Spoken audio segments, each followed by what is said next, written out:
Circle of Inevitability, capítulo 1079. A Estela. No Porto Bansi, no Mar Sônia. Depois que Lumian, Franca e Jena chegaram, viram ruínas sem fim. Todos os prédios ali haviam desabado, com muitas marcas enegrecidas. Animais selvagens agora habitavam a área, ocasionalmente emitindo o chamado cau-cau dos corvos. Lumian ouviu da Madame Mágica sobre a destruição de Porto Bansi, mas esta era a primeira vez que ele realmente vinha ali. Pelas informações coletadas, este costumava ser o território da família Médici, que acreditava no deus do clima. Há uma chance de que a característica de Beyonder do feiticeiro do clima possa ser encontrada aqui, mas provavelmente foi levada por aquele anjo vermelho, disse Franca enquanto olhava ao redor.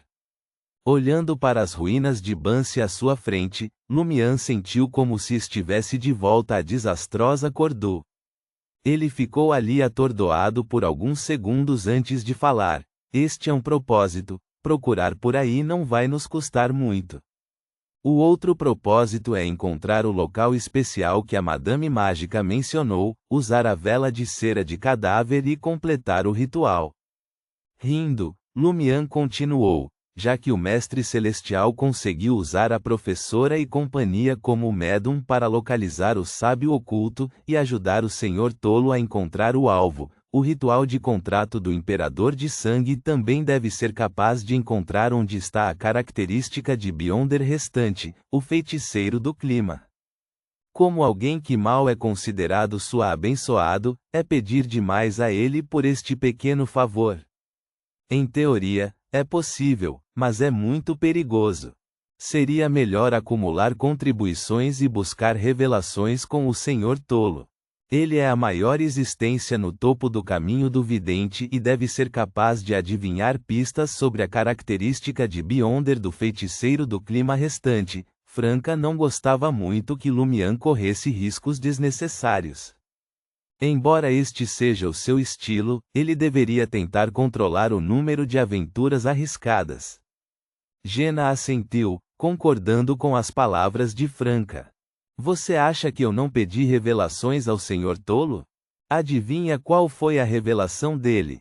Lumian sorriu. Bansi. Tudo bem então, resmungou Franca. Vocês duas me ajudem a me proteger de qualquer acidente, disse Lumian, colocando a mão no peito e curvando a cabeça para rezar ao Senhor Tolo. Após a oração, ele ativou a aura remanescente do Imperador de Sangue, o selo do taoísta do submundo e o furo escuro na palma da mão direita. Guiado apenas por sua intuição espiritual, ele começou a se aprofundar nas ruínas. Franca e Jena o seguiram várias dezenas de metros atrás, uma de cada lado. Eles caminharam por quase um quarto de hora quando Lumian parou em frente a um prédio que desabou. As paredes do prédio estavam destruídas, restando apenas alguns pedaços de madeira carbonizada da entrada. No chão, queimado como se por um raio, viam-se duas silhuetas humanas vívidas, vermelho sangue. No canto, próximo a essas duas sombras, havia um desenho simples representando um monstro com tentáculos. De acordo com as informações fornecidas pelo senhor enforcado, este era o posto telegráfico de Porto Bansi. Então está aqui, afinal. Resmungando, Lumian caminhou até as duas marcas humanas cor de sangue e tirou uma vela semi-solidificada amarelo-avermelhada em um frasco de vidro. Ele então colocou a vela de cera de cadáver sobre as paredes empilhadas e desmoronadas e a acendeu usando a fricção de sua espiritualidade. Ao ver isso, Jena e Franca pararam de andar e não avançaram mais. Elas estavam preocupadas que também seriam afetadas pelo cheiro da vela e seriam passivamente atraídas para o ritual de contrato, incapazes de monitorar a situação. Lumian sentou-se de pernas cruzadas e começou a cogitação. O incenso de aroma adocicado se difundiu no silêncio, penetrando gradualmente em suas narinas, causando coceira nos ossos e inchaço nas veias. De repente, um véu de névoa escura surgiu diante de seus olhos. Diferentemente de rituais de contrato anteriores, a alma errante de Lumian foi imediatamente tomada por uma força invisível e puxada para as profundezas da névoa no momento seguinte.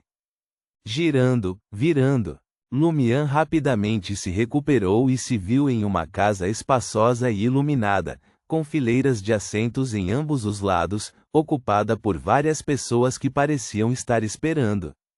Algumas dessas pessoas estavam vestidas normalmente, enquanto outras tinham trajes bem estranhos. Lumian ainda não tivera a chance de examiná-las de perto quando um grito soou ao seu lado: "Atenção, abram caminho!" Lumian não entendeu e se virou com um olhar perplexo, encarando um homem que acabava de entrar pela porta. O homem vestia uma camisa branca, um colete preto e uma cartola, um visual que combinava com o estilo oriental que Franca havia descrito. Ele segurava um pedaço de papel na mão. Lumian deu um passo para o lado para deixar o homem passar, observando-o correr em direção à frente do salão sem olhar para trás. Toque, toque, toque, o som do telegrama ecoou naquela direção. Lumian então percebeu que se tratava de uma agência telegráfica e que as pessoas estavam esperando por respostas. Muitas das pessoas que esperavam já haviam voltado o olhar para ele. Lumian puxou o capuz para esconder o rosto. Comparado ao fascínio de uma demônia, usar roupas estranhas não era um grande problema. Do lado de fora do telégrafo, a cena de repente ficou animada. Havia prédios de vários andares, de vários estilos, ruas largas e, ocasionalmente, automóveis pretos e os riquixás amarelos que Franca mencionara passando.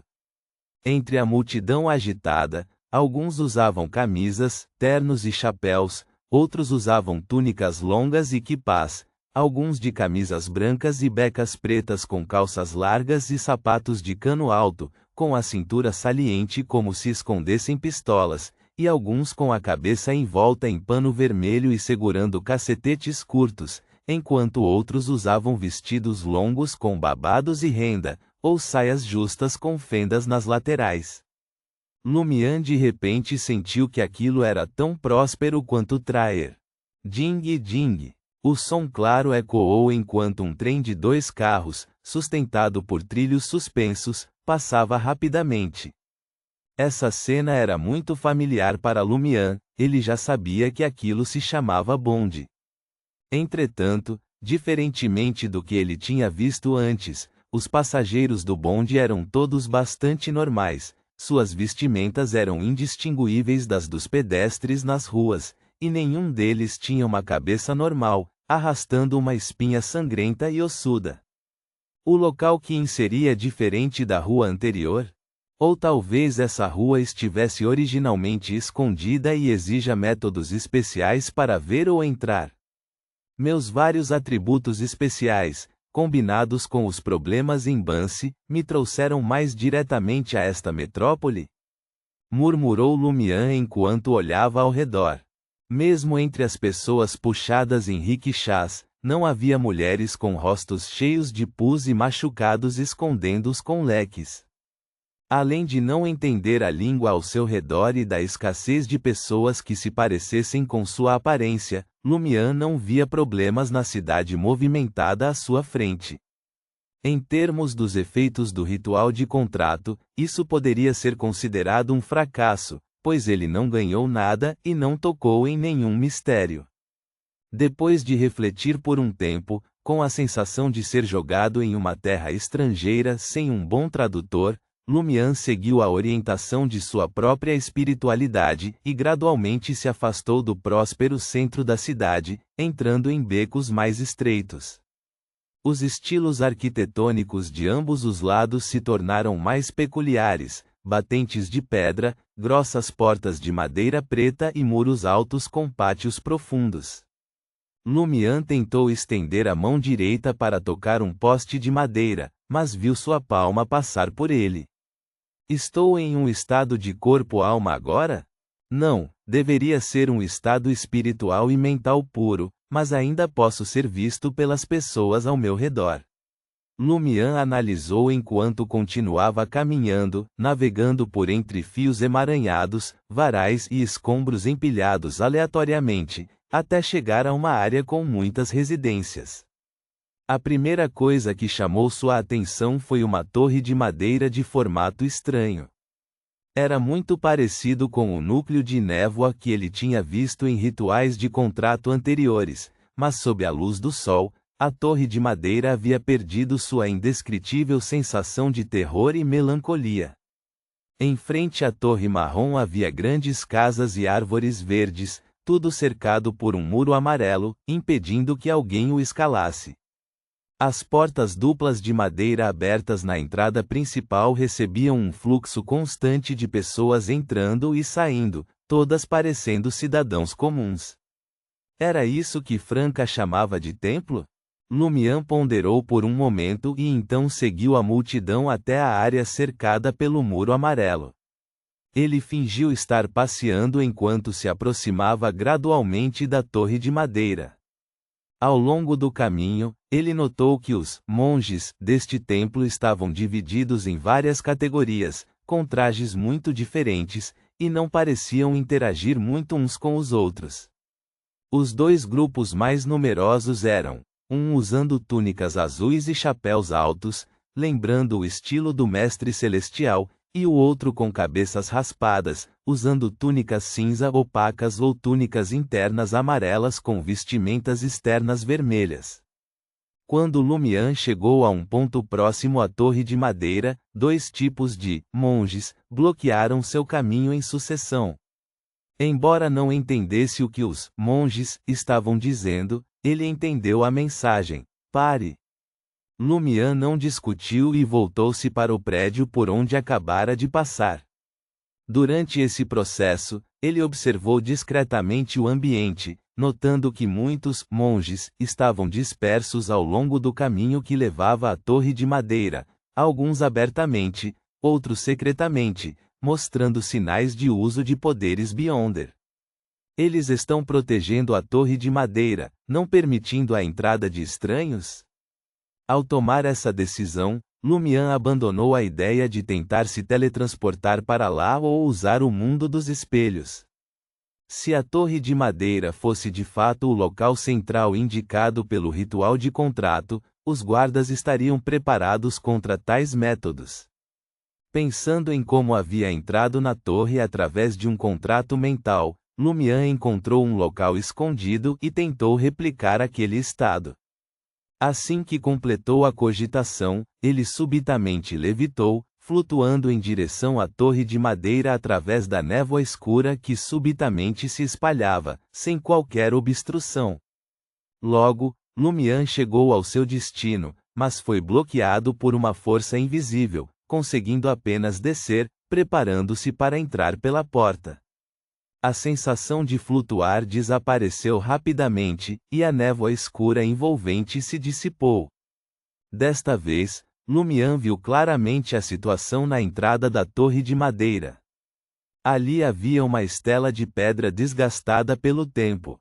Lumian não conseguiu decifrar o texto na estela, mas entendeu seu significado como se fosse por meio de comunicação espiritual. A inscrição dizia: reúne o poder do mundo, reduzi pela metade as fileiras dos bravos, prendendo o dragão malévolo aqui, reprime a calamidade que ele causou. Erigido pelo quinto mestre celestial. Ponto.